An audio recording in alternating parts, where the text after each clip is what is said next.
Hey everybody, welcome back to Picking Vintage. Typically I try to do a video of the things that I bought recently, over the weekend, but this weekend I didn't really go out to buying. Instead I sold. I set up at the flea market on Saturday and kind of cleared out a bunch of inventory, things that had been sitting around for a while, just got tired of. It was a very successful day. I sold a bunch of things, made some money, so I'll be able to take that money and buy some new things. Instead I want to focus on a couple of things I bought, just two things that are really, really cool. And this is the first one. So this is a Technofix lunar lander. So I got this at an online auction, a local auction that I bid on. I was able to win it. I was really excited about it.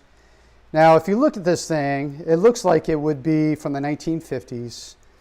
If you look at the astronaut there, just kind of funky, has that 50s look. But this actually comes from the 1970s. I don't know if you can see over here, if you can read that, but it was made in Western Germany.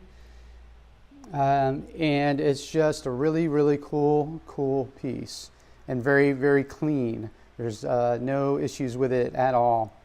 So I was really excited to get this. Now, one of the key things of this, if you can see there's a little vehicle underneath, is if it works. So it has a key to wind it up. There it is, the Technofix name on it. And let's see if he goes. There he goes. Oh.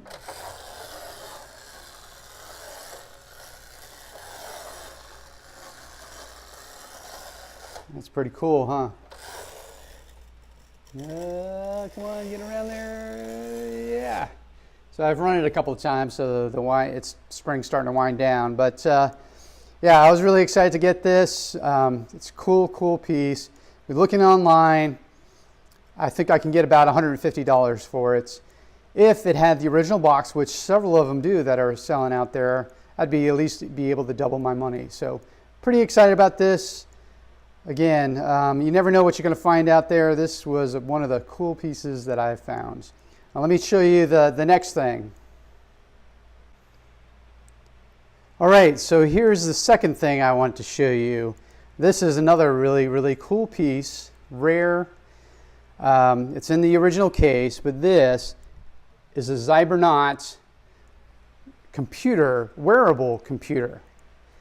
It's really crazy. This one, I think, came out in the 1990s, early 1990s, maybe 92, 93. I think this would have been a Cyborg MA2 or 3. It's hard to know for sure which one. I was able to do some research. There's not a lot out there on these particular devices. There are some photos, and I was able to use those photos to kind of, I think, help identify the model it is. But you would wear this kind of around your belt. It has a belt that's, let's see if I can pull it out of here, that you would strap around. This would be at your waist. And then this is a headset. Now, there are some issues with the headset. So all of what they call a windsock would be over the earpiece here and a microphone in here. That's disintegrated. So that often happens with that material. It's no big deal. You can get those. But so this right here is a little eyepiece. So this would go over your eye, almost like a cyborg. If you've ever watched Star Trek or anything like that, you know what I'm talking about. But let's see if I can get yeah, there it is. So this would be, you're looking at, and you would be seeing things on the screen, and it would line up with your eye. So this would hook on off of here. There we go. And you would look at it. So the headpiece you would wear, you would look through, and then there was a microphone right here that you could give commands to or talk with. I'm not sure how that works. So this was a technology that never really took off. It died. They tried, Google Glass was the latest version of it that kind of hasn't really happened. But this would be kind of an early version of that. Again, early 1990s. Up here, let me open this up here. So some other, you can plug this in there into the system and use it if, I'm not sure how. This was not made to be wearable, the keyboard was not. Now later versions of this computer were made with keyboards that would strap on your arm, your forearm. But this was an earlier version. They weren't able to get this small enough to be able to do it. Technology at the time wasn't there. So chargers, different things. Now, unfortunately, there's no instruction manuals with it. So that was a bummer. But it's still a really cool piece, even with, excuse me, some of the damage. The plastic is old, a little bit brittle, so I think there are some issues with the device, things that hang down, but they could be fixed.